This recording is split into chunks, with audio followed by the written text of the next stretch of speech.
what I'm going to talk about today is storytelling. To be fair, Joe said a lot of things that just like really, really nicely roll into what I'm going to talk about, which is as if we've planned it, so that's good. But yeah, brands that tell more, sell more. I think you're going to get the gist of what I'm going to talk about just from that kind of topic and title. Joe mentioned 5. I'm going to be a little bit different and say that it's 3. There's a rule of 3.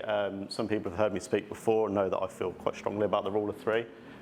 So I've seen you all writing down. I just kind of want 3 key learnings, hopefully, that you can take from this today. I'm going to tell you a little bit about what's a story so we can start to think about what's your story. The rule of 3, I'll show you why the rule of 3 is such a big thing in marketing and branding. And about being vulnerable in your storytelling. It's not something that comes easy to us humans. I will give an example of myself, but I think kind of tapping into that is how we connect with other humans a lot more. So why am I the one telling you about storytelling? Apart from asking James very nicely, wherever he is, people who do know me probably don't know this, but I was on a BBC storylining team. All of these things I did between the years of 18 and 21, which is far too early to be able to actually appreciate it. But I was on the BBC storylining team working with the writers of EastEnders, and we created a spin-off series called EastEnders E20, which is on BBC 3. We did 3 series. We created characters, storylines, part of Albert Square. 2 of those characters went into the main EastEnders, Fat Boy, if anyone watched it, and Zaza, and they've gone on to, the actress has gone on to do many things that you'll see on TV at the moment. So I learned a lot about kind of the depth of what story is and how people connect to it. At the time, the producer took me from Hollyoaks, so I was doing some stuff with Hollyoaks in Liverpool, because that's where I went to university. He was my mentor. I actually produced, wrote and directed a pilot episode on the set of Hollyoaks, which was really, really cool. Again, I was 19, so I thought this was just normal, but it wasn't. And yeah, me and some guys from my uni course, we created a short documentary called I Didn't Know There Was a War On, which is about the positive side of evacuees' experiences. So we interviewed and kind of spoke to kind of a few guys, and that went on to win a Royal Television Society award. So hopefully I'm a little bit credible to tell you about story. But when you think about it on a really basic level, if you've got kids, you sit there, you read stories, it's the only few minutes you'll get where they sit still. We've all got grandparents, they tell us and repeat stories back to us. But to be honest, we love it because we love hearing about the things that one day we won't hear about. So it's, as humans, we connect to them. I don't think we actually realise from the point of birth up to death, everything's a big story. It's all circling around, regurgitating stories, kind of sharing kind of how people felt. So yeah, it's very, very central to kind of us as humans. But what is a story? I think it's not one of those things that just rolls off the tongue. You're like, oh yeah, I know what a story is, it's this. But if somebody did ask you, I think the best way to sum it up is a problem and then a solution, which, funnily enough, is why we start our businesses most of the time. We're trying to solve a problem.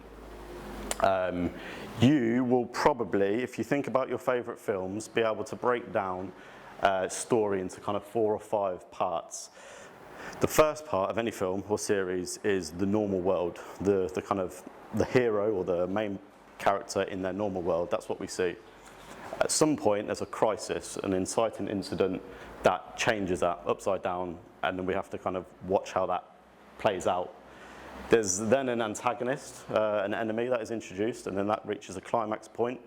When that climax is reached, a resolution is found, and then a new world is found, which is different from the one at the start, but that becomes our ending. If you think of Star Wars, Avatar, Cars, Frozen, they all have that. If you think really deeply, they all have those parts. So that's why story is the same for whatever the story is. They all have a quest. Our hero, our main character, goes on that quest, and essentially stories teach us why things happen. I appreciate this, I'm talking kind of like TV and film, but it does actually really, really resonate into business and brand and freelancing. So what's your story? It's your own individual voice. We all have one. We don't all share it. We don't want to share it sometimes. But it is very, very important to stay true to that voice once you do find it. Joe mentioned about the amount of words that we can display on kind of adverts or website. less is always more. I'm really bad at it. I waffle. My emails are too long, and I'm trying to work on that. But if you can tell someone in 10 words, you can tell it in 3. If someone comes to us with, I've got an idea for a 5-minute video, we're going to bring it down to 60 seconds and then spread it out across shorter videos. So less is always more. Visuals without words is like the best thing. It's so classy. You, again, thinking about films, we watched Good Will Hunting not long ago, great film, top 3. But at the end, there's a couple of emotional moments in the film, and one of them is done with no dialogue. I'll try not to ruin it, just in case anyone hasn't seen it. But there's a point at the end of the film where Ben Affleck and his mates walk up to Matt Damon's door, knock on it, there's music playing, no one answers, he looks inside, either side, nothing, walks back to the car and leaves. That sounds like it's a nothing scene, but earlier on in the film, Ben Affleck says to Matt Damon, I just want to knock at your door and you for not to be there to follow your dream. So like remembering that, going to that, if he'd have said all that, it wouldn't have had the same effect as if it was just played out visually. And yeah, I cried. Everything starts with character, and in this story, you're the character. You're the main character. It's your story. You're the starting point. So start to think about that if you're trying to develop your story. Again, 3 key elements to telling your story: authenticity, vulnerability, and doing it for you. So with those things, again, Joe mentioned things like songwriters and musicians. They are people that we connect with so well, kind of singers, songwriters. Adele being a good example. She writes what she knows, she sings what she feels, and we can't help but be brought into that. I was, oh my God, I felt that too. I've been through that breakup. That's her true authenticity coming out in her art form. Your story as well needs to be authentic. You're not telling anyone else's story who's a competitor or someone that you're competing against. We want to know what your story is, what you've experienced, how you felt doing that, and then by being authentic, you're going to attract authentic back. If you're not authentic, you're not going to get the people you want back. Vulnerability is a hard one, especially if you're a man. We don't like being vulnerable, but there's a lot more content out there now. If people listen to podcasts like I do, there's a lot more people putting themselves in positions to be vulnerable. And you can see how popular they're getting, like how people connect with them and how they're just letting people in. And by letting people in, you trust them. It brings trust, and also there's an element of wanting that person to win because we know something we didn't know about them before.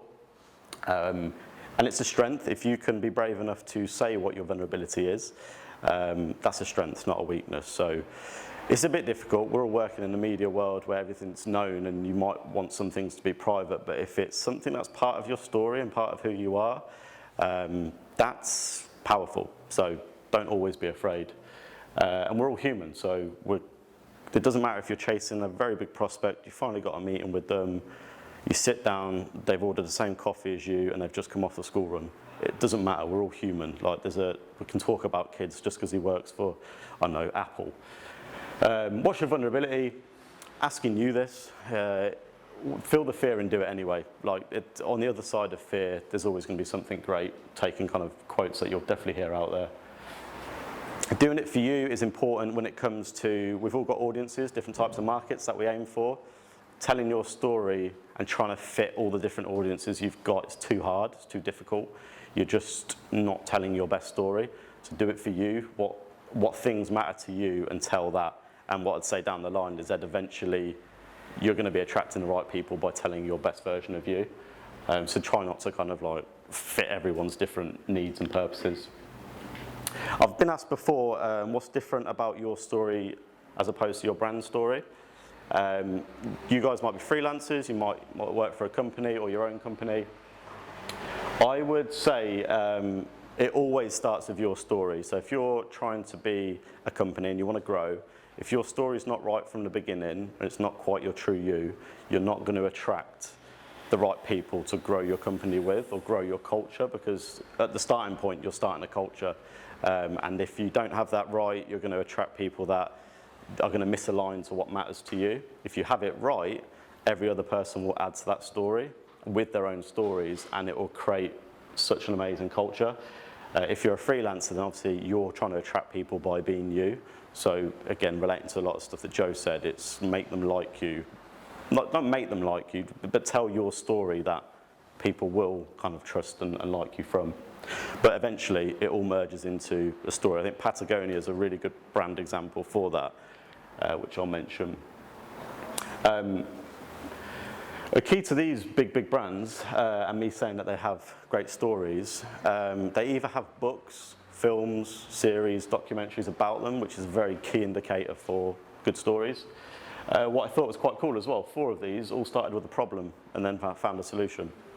Nike, Virgin, Gymshark and Facebook. Also, Walt Disney filed for bankruptcy after his first animation, and then he started Walt Disney, which is doing all right.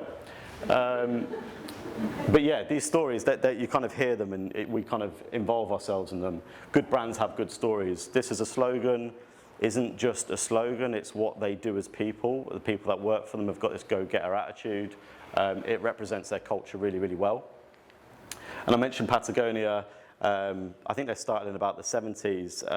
I've been reading a book about the brand, and he didn't want to start a company. He didn't want to be a businessman. He just wanted to make clothes suited to him and his friends when they go hiking or climbing mountains. But they wanted to do it in a reusable way. So they had this environment first from the start before they were kind of any business. They weren't profitable for a long time.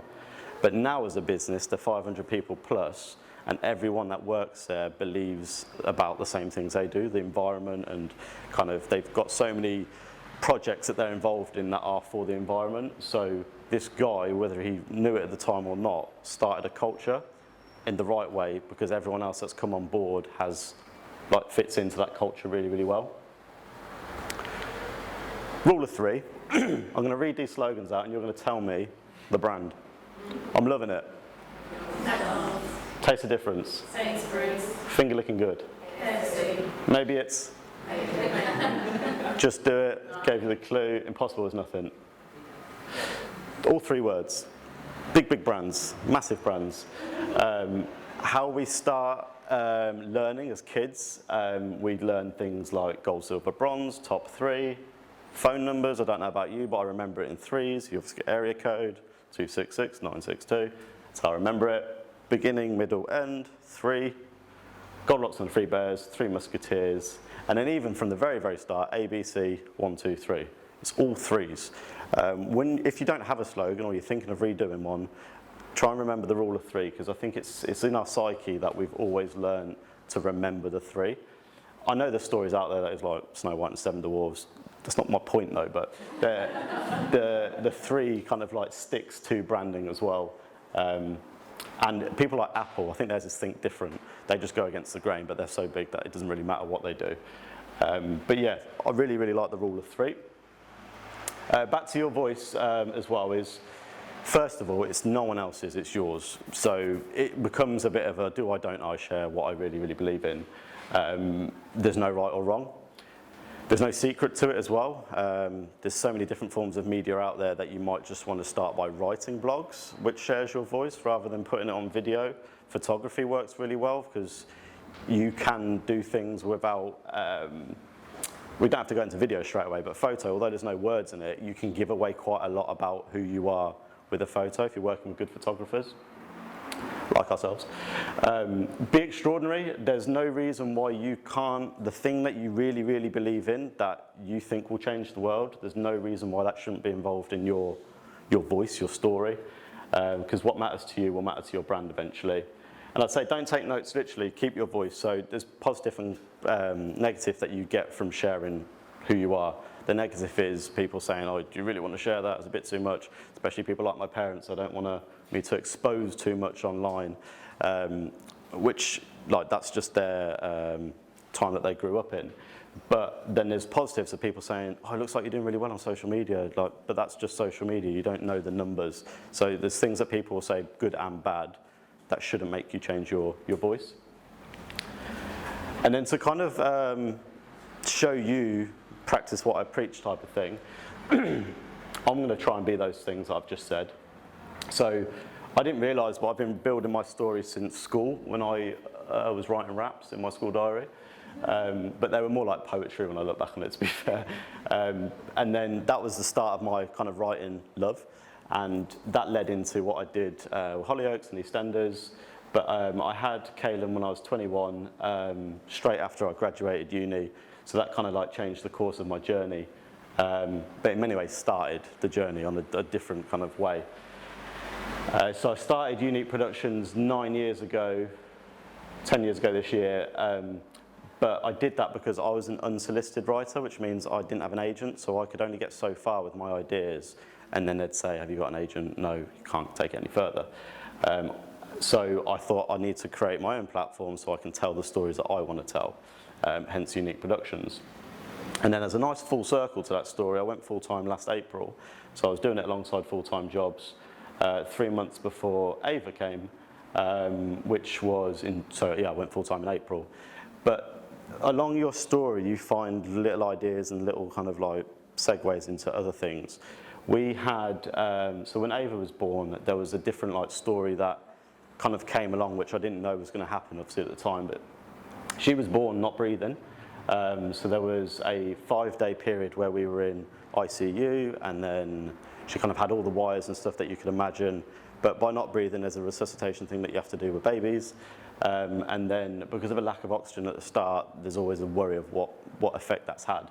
So she had a seizure on the first night, so then the immediate concern was brain, like all the worst things. She got moved to Coventry and went on this kind of like 4-day journey of just praying. But in that time I wrote every day, just my thoughts and feelings, get them out. Haven't really looked back on them, to be honest, but in there's stories at that time, which is pretty raw. But while I was sat there waiting in waiting rooms, a nurse came around and said that there's a speaking availability at a chapel downstairs where dads can go and speak about what they're feeling and stuff like that, which I thought was really good, but I didn't do it because we'd left by the time that it came back round. But people at home came round to the house, wanted to find out kind of how we were and how Ava was. And we shared our feelings, we're quite good at that, and people shared their feelings back. So I was being vulnerable and I was getting their vulnerability back. And I found out things about my best friends that I didn't know, which was really powerful. So we were working with a clinical psychologist in doing video stuff for, and I rang her and I said, I've got an idea for 6 men to sit in a room together, hosted by her, led by her, that need to kind of just talk about whatever it is that they've got going on in life, because from one story leads another and so on and so on. So that's where Let's Talk was born, which if you haven't seen is a series that we've been filming since last November. And we're on the second last session at the moment. So by the time that finishes, I think we've already seen how many lives it's affected in our group. They've been talking about suicide and miscarriages and things that they've never spoke about in an open capacity. So whilst it was one story, kind of showing my vulnerability at one point then led to this kind of different motion of stories. So that's my example, just to show kind of like how you can and how it could work. But forgetting what's on the right-hand side, kind of the questions that I'd like to ask you to kind of finish on is why? Why did you start your business and go alone? Finding your reason why, what your thing is. What's your mission? Tell people about your vision.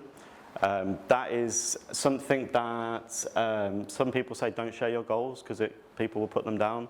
I don't think it matters. People will put you down no matter what. They'll find a way. But by putting it out into existence, it creates kind of a power, a knock-on effect. Doors open. Where do people find you? Is it Instagram, you've got a great audience? Is it TikTok? Is it a blog that you do or a forum? Because that's where you want to concentrate putting your stories the most. You don't need to put it across all of them if you don't have an audience on all of them. And then what things matter to you? What won't you compromise on? What is it, the environment? Is it kind of mental health? Is it certain things that you just won't budge on because that is a firm part of who you are? And are you ready to share your voice? Because I would love to see your stories. Thank you.